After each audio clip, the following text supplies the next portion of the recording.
in this video, I'm going to be telling you guys the story of my stillbirth.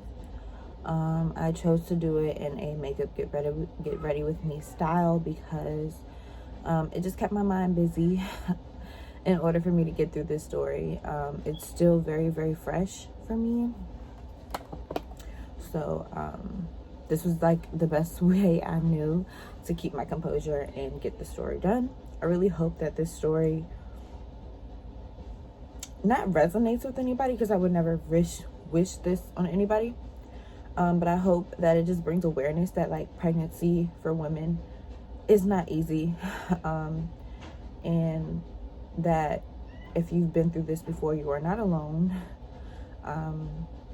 Freak accidents like this happen in pregnancy, so just love on your pregnant women, love on your children, love on your loved ones, and you know, pray for them, protect them during their pregnancies, because it's very, very new. Hey guys, so I'm gonna tell this part of the story while I'm getting dressed for church today. Today is October 30th. Tomorrow is Halloween. I gave birth to our stillborn on the 27th. So yeah, I'm gonna go ahead and tell this part of the story while I get dressed for church.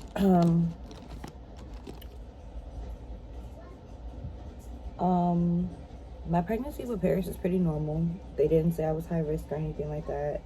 All of my tests always ran normal. You know, there was no real complications. The only thing that I would complain about is that, like, I had the way she was resting in my body, she was just really low. She felt really, really low. And I would always like say like, hey, she's so low. Like, she feels really low. I feel like she's not going to make it to the end of her term.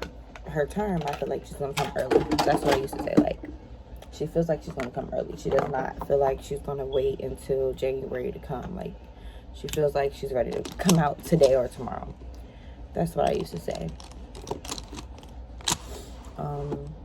But all of my tests ran normal. My doctor didn't say I was high risk for anything or anything of that matter. So I wasn't treated like a high risk patient. So yeah,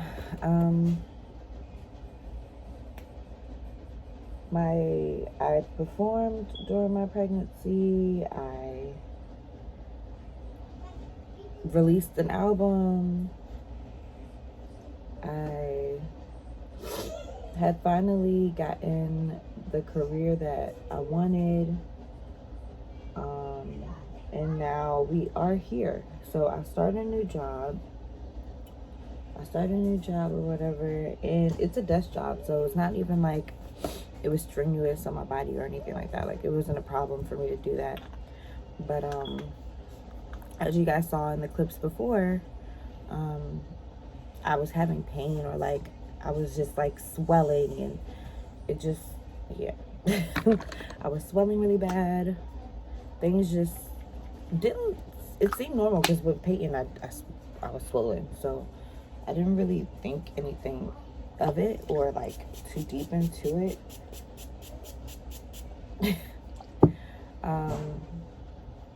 So I'm just gonna fast forward to the night that you guys saw in the vlog when I got the wig, and like I was telling you guys about it and stuff like that.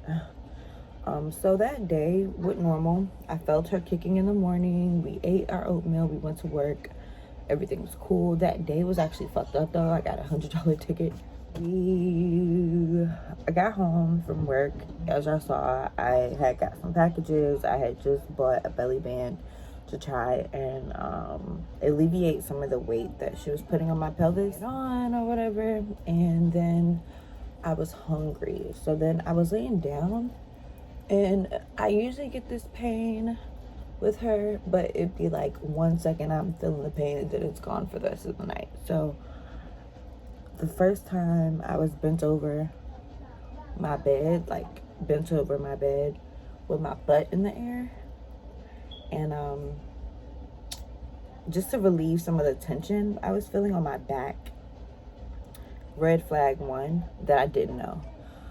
I was getting back pains too, and that is a sign of pre-labor. So I was getting pelvis pains and back pains, and those are signs of pre-labor.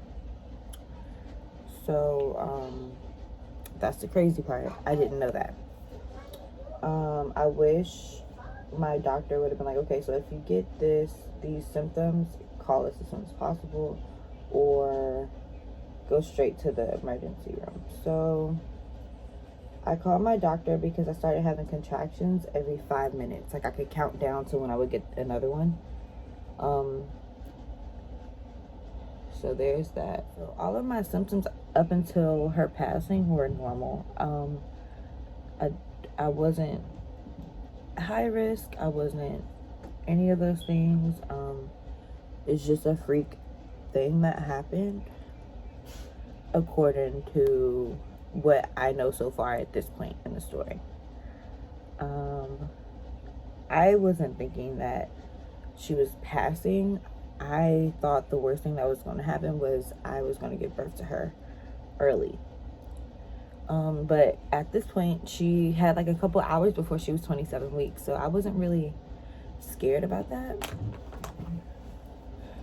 I wasn't really worried about it because she was 26 weeks and 6 days. So at 27 weeks, they can survive in the NICU and be fine. So I was just like, you know what? If she wants to be born in October, then she's born in October. And, you know, we're going to just make that work. And that's just what that's going to be, right? So that's where my head was.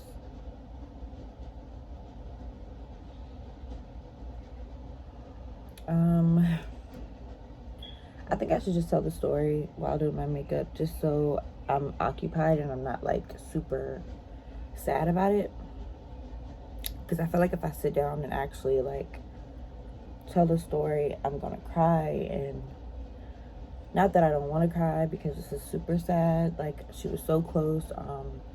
I just would rather do it while my mind is actually like focused on something else. So let's do this. I called my doctor. My doctor's like, okay, yeah, no, she asked me where did I plan on giving birth. I tell her, you know, Holy Cross for now, because at this point I hadn't really looked at anybody else, or we hadn't even like set up a time to go look at places where I could possibly give birth. We were really late to the party this time. Like, I was really early with everything when it came to Peyton. But with this, with Paris, we were just so focused on moving that like my hospital bag wasn't packed. Where I was giving birth, my birth plan wasn't really like ready or nothing like that. And only thing I knew was no C-section. So at this point, we're not really thinking like, oh, we're about to go in and give birth to a baby, let alone a stillborn. So my husband and I, you know, I called the doctor. I told him my symptoms. I'm like, hey, I'm having contractions every 4 minutes. She's like, okay, well, just drink some 2 things of water and take some Tylenol, but also head towards the hospital. The doctor wants you to also, you know, head towards the hospital. So I'm like, okay, cool. On the way there, I'm cramping every 4 minutes. Like, it started at 7:30. It didn't end until I gave birth. Like, I was cramping the whole time. So I get there. This other lady is waiting in the lobby, who's clearly pregnant. I don't know if she had like a scheduled induction or anything like that, but she looked like she was about to pop. And she was just waiting for them to come get her. The whole time I check in, I can't even sit. That's how bad these cramps are. That like, I can't even sit.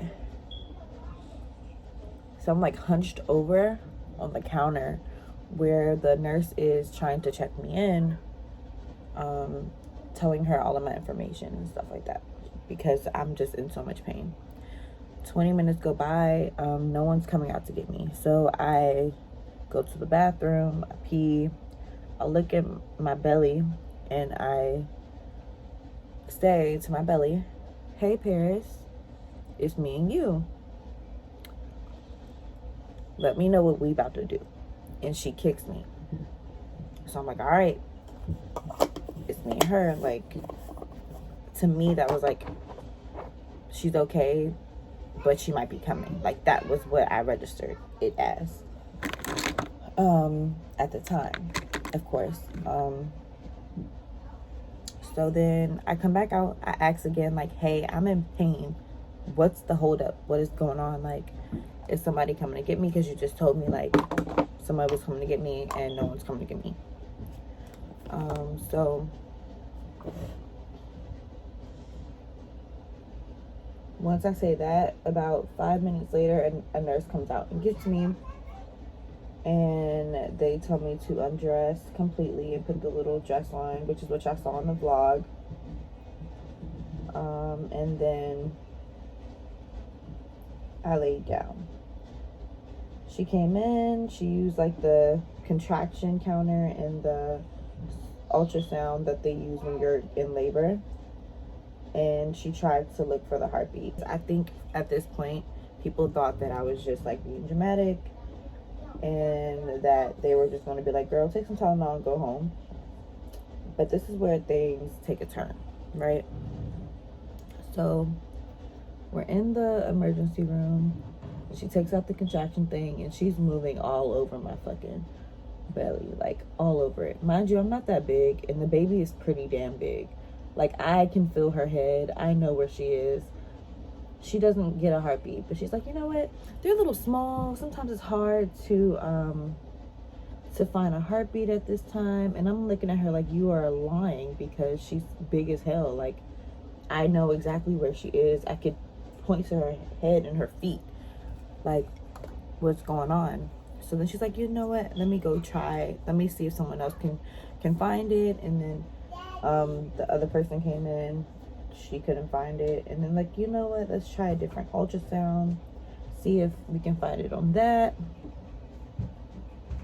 Couldn't find it. Doctor came in, tried again, couldn't find it. And then another doctor came in and they looked at me. I looked at them and they said, "I'm so sorry."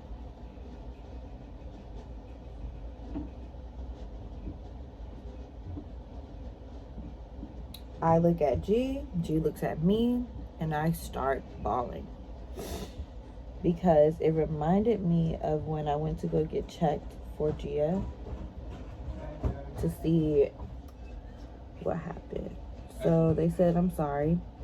And then the doctor, they all left me for like an hour to just cry in G's hands. And then the nurse comes back and is like, have you had a C-section before? And I was like, no, my first was, vaginal. She was like, okay, because it's weird. They're trying to get you set up for a C-section because the baby is laying transverse. If you don't know what transverse means, it's like her head was right here, her back was on top of my uterus, so her head wasn't right there. The travel nurse looked at me and was like, do not allow them to give you a C-section. Tell them to exhaust all of their options before giving you a C-section, especially because you've never had a C-section. And I looked at her like, yeah, because I would hate to get major abdominal surgery just to not bring a baby home. Like, that's fucked up. So the doctor comes in.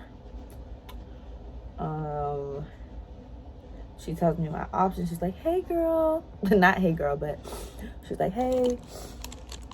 So the baby is laying this way, so we would probably have to give you a C-section. And I was like, no, what are my other options? She was like, we could either try to manually move her in your stomach and then induce you and have her come out.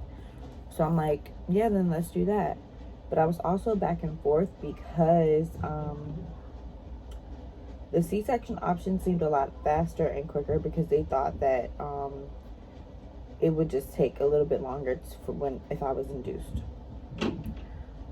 So I was going back and forth with it, like, well, if the C-section is quicker, let's just do that, because I don't want to become septic, and we don't know how long she's been like this, and I don't want it to interfere with me. I don't want to get infected, and, you know, things were just going through my mind.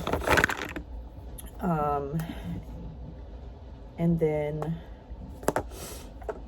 time comes for everything to happen. We made the decision to just give me the epidural, turn the baby, and get her out. So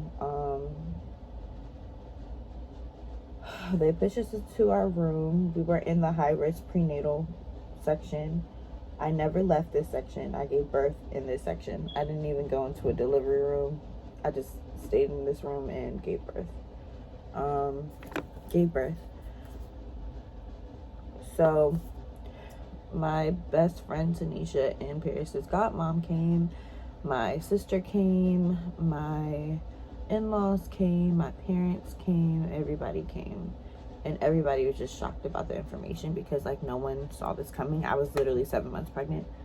And they literally tell you, like, oh, once you're past the first trimester. Girl, I was past the second.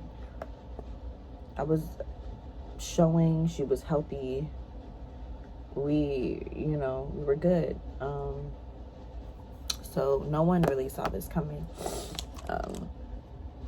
So everyone comes and, they're just keeping me company through all of this. Once my doctor is switched out, we get the process started. She gives me the epidural. That was one. Let's talk about it. I got stuck about 5,000 times with an IV, and then I got an epidural and almost passed out because it's like she was wiggling the needle inside of me. Listen, it felt like hell. But once I said I was about to pass out, she was like, okay, well, I can take it out and we can start over. Hell no, you're not starting over. If you don't put it in now, we're not doing it. So I said, no, get it in.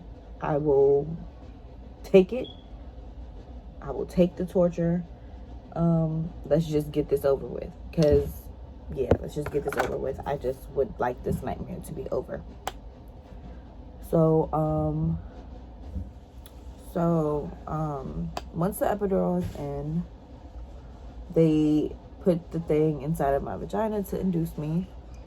Within 2 hours of talking to my sister and my best friend, no. They do the epidural, right?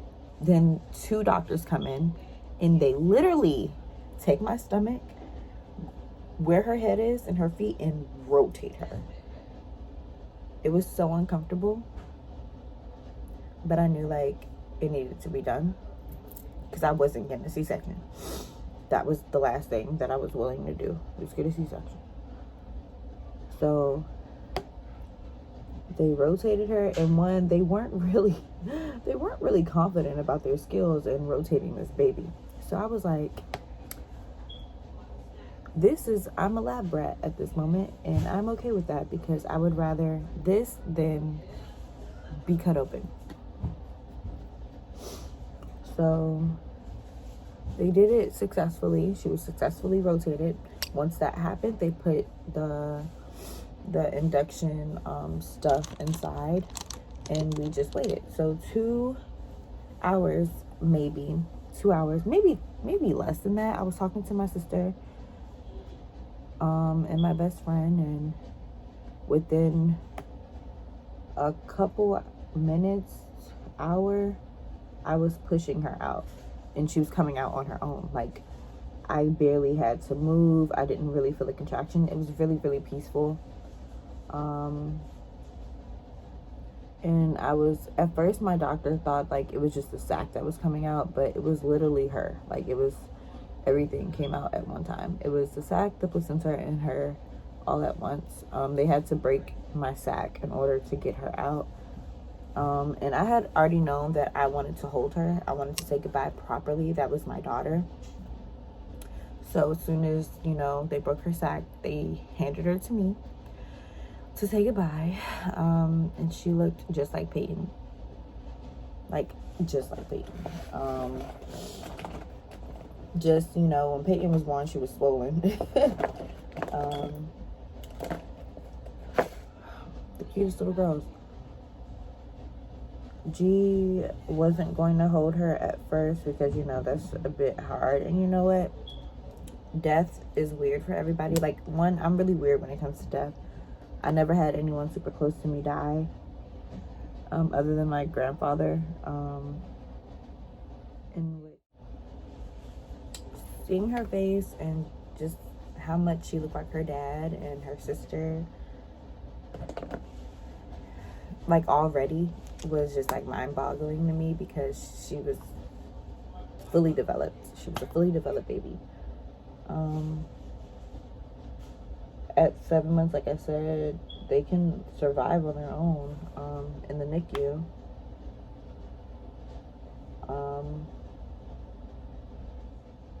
She was born sleep, and now I see why they call it being born sleep. It's because she looks like a sleeping angel. Like, that's exactly what they look like. I put my hand on her heart just to see, like,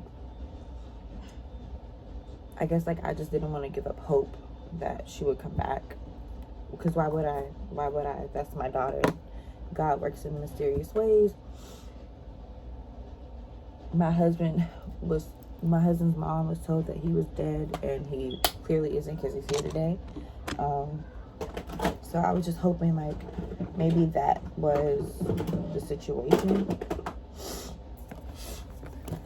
But no, she had passed, and within the time that we had her, I could just see her color changing on her mouth, the oxygen just leaving her body. So no matter how long I wanted to keep her and hold her and say I'm sorry that this happened to her, it just was too much to bear for me, because her color was changing. She was leaving us, and it's hard to watch your baby do that. So yeah, I just went ahead and we spent the night with her. Everyone who could handle it held her, and we took pictures. They gave us, like, her dress that they took pictures of her in, and her hat, and all of that good stuff. So we have a lot of, like, memories of her, and I have pictures of me holding her and all of that sometimes it's too hard for me to look at. But, you know, whenever I can stomach it, I'll be able to go back and see, like, I had a beautiful little Scorpio. And I mean, she teach me and her siblings, because Peyton used to love hugging and kissing on her, and, like, would always ask, like, that was the first thing she said when I got back home, like, oh, how was the doctor, mommy?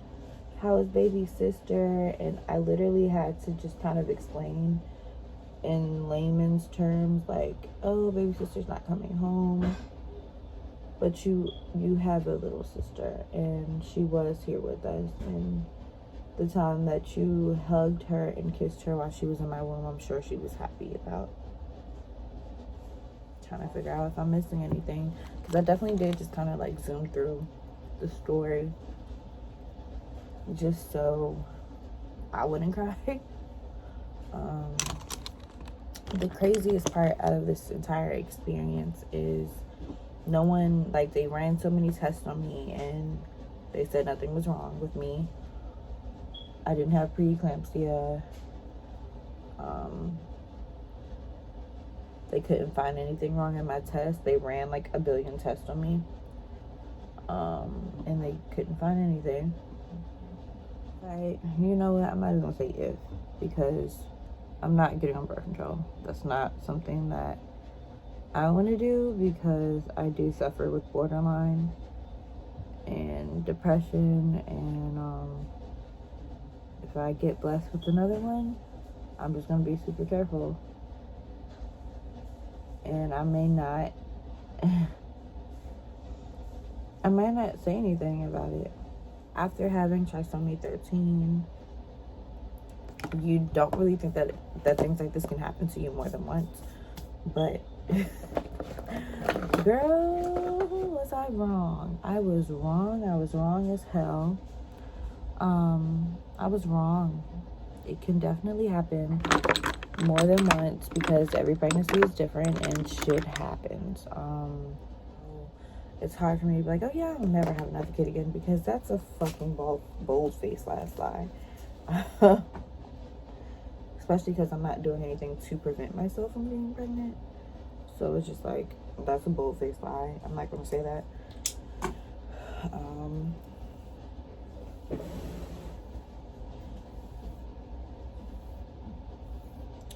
I'm not gonna say that. I will say that when I do get pregnant again, if God willing, you know, I will just be more careful, and I will be even more of a mama bear than I was this time. So yeah. So side effects of being pregnant, period, is your boobs. My boobs are huge, bro. And I have no baby to feed this milk to. I'm trying my best to not allow the milk to come out, because I'm not putting my 3-year-old on my titty. It's not happening. She has teeth. She eats McDonald's. No. It's not happening. Capping. That's the only thing. Well, and then because I got an epidural, and because my stomach was rotated with a baby in it, I have bruising on my stomach, and my back is like in hella pain. I would not wish this on anybody. Anybody. It's not for the faint of heart. It's not for the faint of heart. It's not being